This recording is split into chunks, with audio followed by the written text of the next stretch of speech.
Tonight, it is all about the law. The Russia probe heating up. Bob Mueller's team has already spoken with the Attorney General, Jeff Sessions, and President Trump could be next. A former federal prosecutor will join us to talk about that. Also, more key witnesses take the stand in Joe Percoco's corruption trial today.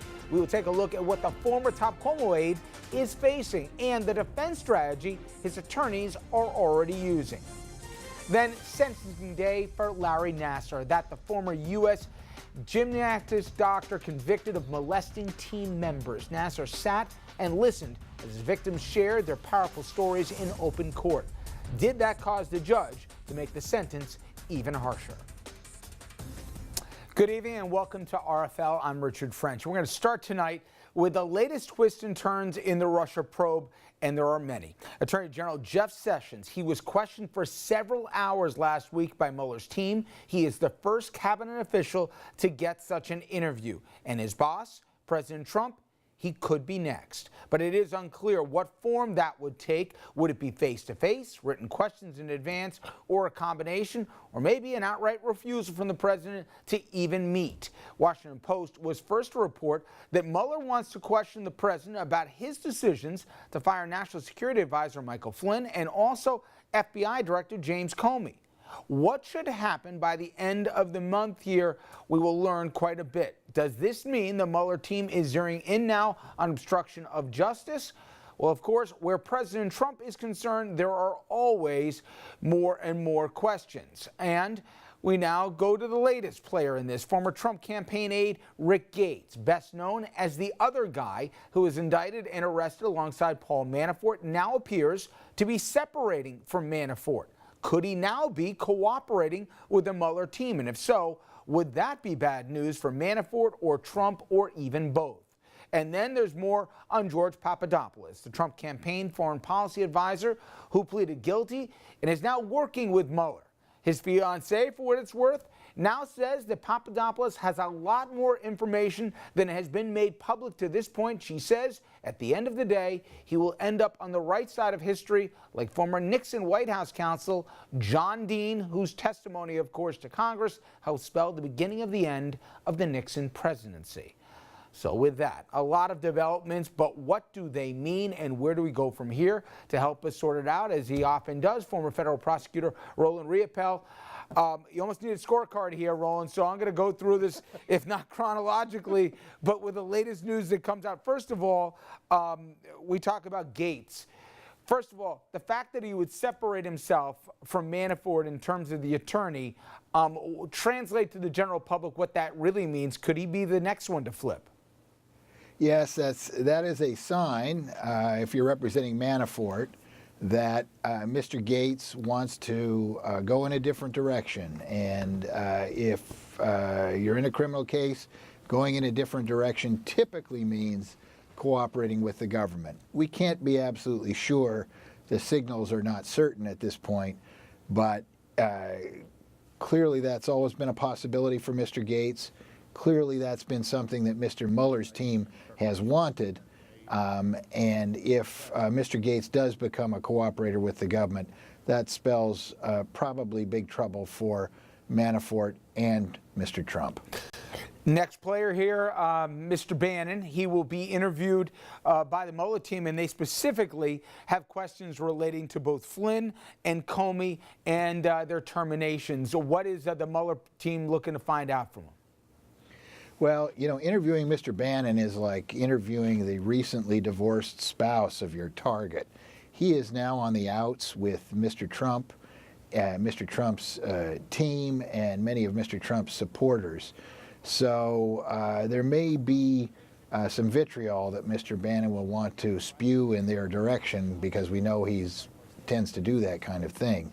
I'm sure Mr. Bannon was involved in key meetings relating to the firing of Comey and the issues relating to Mr. Flynn, and I'm sure he'll be grilled at great length about those meetings, and I'm sure that the evidence he has to provide will be useful to Mr. Mueller.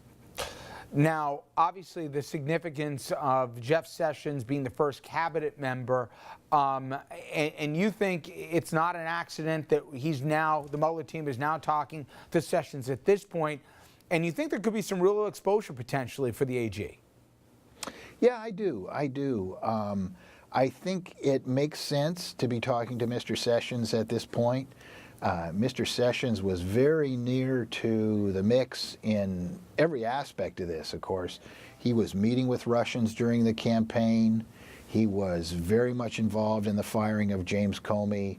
He's been a very close advisor of Mr. Trump and within Mr. Trump's inner circle, so he will have attended all of the key meetings, I think, including the one that we have the picture of him with Mr. Papadopoulos and Mr. Trump discussing foreign policy, at which Mr. Papadopoulos claims he discussed going to Russia to meet with Russians. So it's no surprise that near the end of, at least the end of the obstruction part of the investigation, Mr. Mueller would want to talk to Mr. Sessions in detail, and it is possible, given Mr. Sessions' role, that he may even have some criminal exposure of his own. We don't know because we don't know all the facts, but he was so closely involved with Trump that he may have issues that are concerning. And before I get to the main event, obviously, which is Trump and Mueller, you know, I read that little item about Papadopoulos' fiance. By the way, we're talking not even B-level stars, C-level stars, but that's the point that I'm trying to get at is even if you look at the Nixon probe, right, at least there was cutouts that they had, and it was a hard and winding road to get there. But there's so many small-time, I mean, use their terms, coffee boys, whatever, that apparently had access and view of so many of these conversations. It's stunning at the lack of sophistication if they're going to be doing this, who they're allowing in the room. Yes. Yeah, you know, Richard, I have kind of said all along that one thing that's been proven beyond any metaphysical doubt in this case so far is that the Trump administration is utterly incompetent. You know, they had all kinds of people like Mr. Papadopoulos and Carter Page running around. How did they let that guy, Michael Wolff, run around in the White House for 6 months? I mean, that's just gross incompetence.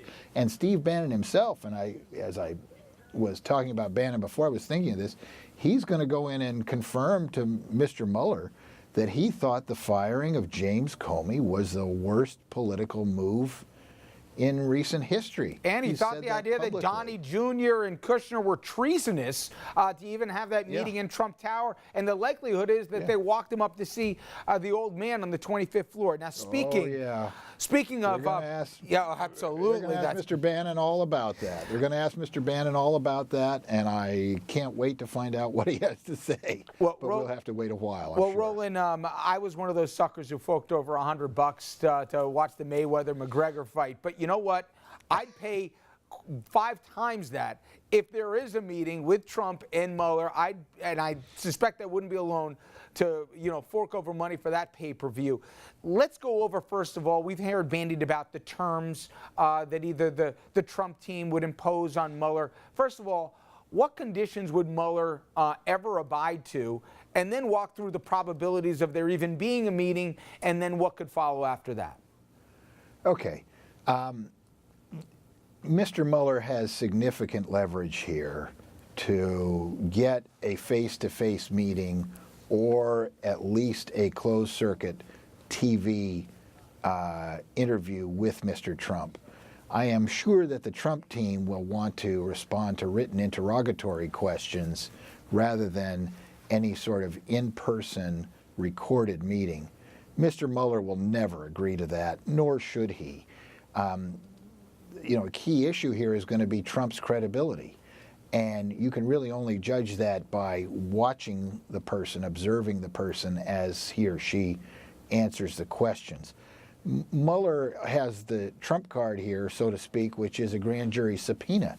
He can serve a grand jury subpoena on Trump and, force him effectively to appear before the grand jury if Mr. Trump will not agree to some lesser form of a meeting or face-to-face confrontation.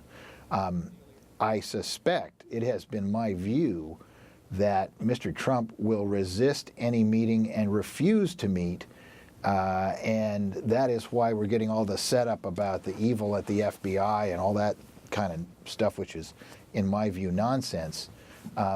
Trump is setting this up through his friendly supporters in the Senate so that when the day comes when he declines to meet with Mueller, and after being served with a grand jury subpoena, refuses to go to the grand jury and testify, he will cover himself by saying it's all unfair, you know, the FBI is prejudiced against me. And Roland, that would set up a constitutional crisis, but do you think we're nearing the end here? Do you think that the final interview basically will be the president? I think, Richard, based on what I'm seeing and hearing, I think we're at the end of the obstruction investigation. The Russia connection investigation is, of course, much more complex, and Mr. Mueller has kept so much more of that under wraps. It's hard for me to know whether we're near the end of that one or not. But I think we are near the end of the obstruction investigation. And I say it every time we talk, but stay tuned. Fascinating and unbelievable the developments seemingly by the hour. Roland, great job as always. Thank you, Richard. Pleasure to be here. Coming up next, everyone, the Prococo corruption trial. It's only a few days old, but key witnesses already taking the stand. We are at the federal courthouse in Lower Manhattan with the very latest. We'll get that and our panel as well. Stay with us.